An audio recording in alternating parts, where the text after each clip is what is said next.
الحمد لله الذي جل وعلا، والصلاة والسلام على شموس الفضل وأعلام الهدى، وعلى آله النجوى وأصحابه الذين هم خلاصة العرب العرباء وخير الخلائق بعد الأنبياء. أما بعد، فأعوذ بالله من الشيطان الرجيم. بسم الله الرحمن الرحيم.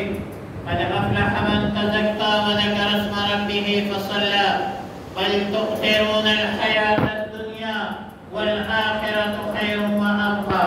وقال النبي صلى الله عليه وسلم: المسلم من سلم المسلمون من لسانه ويده. صدق الله العظيم وصدق رسوله النبي الكريم، ونحن على ذلك لمن الشاهدين والشاكرين، والحمد لله رب العالمين.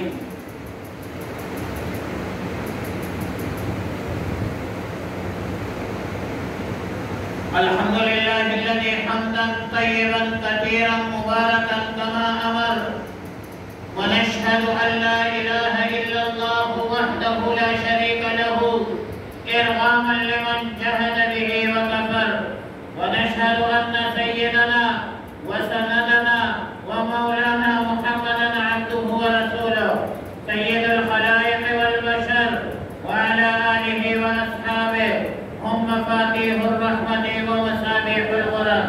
أما بعد، فأعوذ بالله من الشيطان الرجيم. بسم الله الرحمن الرحيم. لا أقسم بهذا البلد وأنت حل بهذا البلد.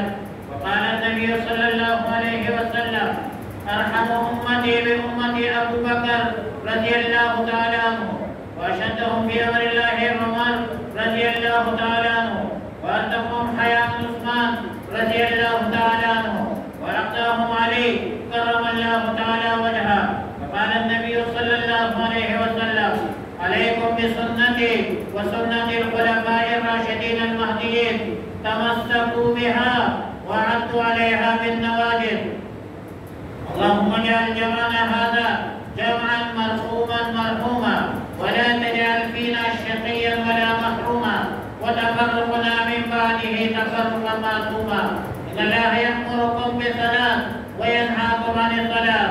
إن الله يأمر بالعدل والإحسان وإيتاء ذي القربى وينهى عن الفحشاء